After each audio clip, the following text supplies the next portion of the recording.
बड़ा भाई बनता है और उसकी दोस्ती शिज़ुई उचिहा के साथ होती है। दोनों एक साथ ट्रेनिंग करने लगते हैं और उनकी दोस्ती इसी के साथ और स्ट्रॉन्ग होने लगती है। नाइन टेल्स के अटैक के दौरान इताची सास्के के साथ घर पर अकेला होता है।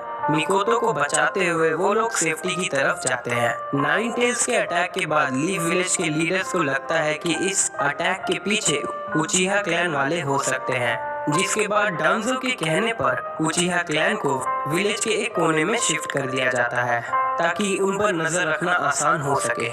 इताची अपने 6 साल की उम्र में एकेडमी में एडमिशन लेता है। इताची सभी सब्जेक्ट्स में टॉप करता है और सभी टेक्निक्स को भी बहुत जल्दी सीखता है जो भी उसे सिखाया जाता है, जिसकी वजह से सभी उसकी बहुत तारीफ करते हैं और इसी के साथ इताची को उसके जनरेशन का बेस्ट निंजा भी मान लिया गया। इताची का टैलेंट गेनी लेवल से ज्यादा हो चुका था, इसीलिए एकेडमी हेड्स इताची के जल्दी ग्रेजुएशन एग्जाम देने के लिए मान जाते हैं। जिस दिन इताची ग्रेजुएट करता है उस दिन उसे डांजो अप्रोच करता है और उसके सोच की तारीफ करता है। इताची के फादर उसे नागा श्राइन के बेसमेंट में क्लैन मीटिंग को अटेंड करने देते हैं क्योंकि उन्हें ऐसा लगता है कि अब उसे अपने क्लैन के हिस्ट्री के बारे में जानना चाहिए। इताची शिनोबी वर्ल्ड के हिस्ट्री के बारे में भी जानने लगता है। टीम 2 को ज्वाइन करने के बाद इताची अपने स्किल्स को और परफेक्ट बनाने के लिए ट्रेनिंग करने लगता है ताकि वो चुनिंग एग्जाम्स पास कर सके।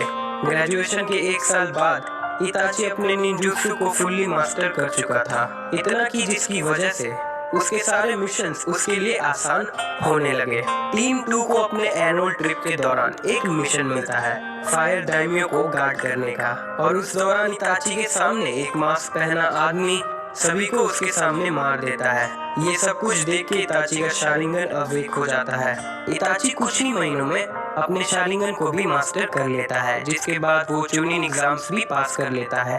अपने 11 साल की उम्र में इताची ओनबू ज्वाइन करता है ककाशी के टीम में। बिजी शेड्यूल होते हुए भी इताची अपने छोटे भाई सास्के के लिए हमेशा वक्त निकालता और सास्के को ट्रेनिंग देता।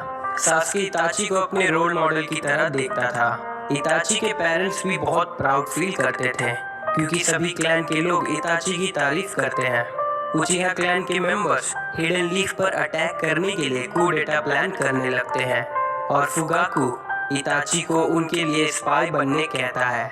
इताची समझ चुका था कि अपने क्लैन का साथ देने से गांव फिर से बर्बाद हो सकता है और फिर से वॉर शुरू हो सकती है, जो कि वो कभी नहीं चाहता है कि ऐसा हो।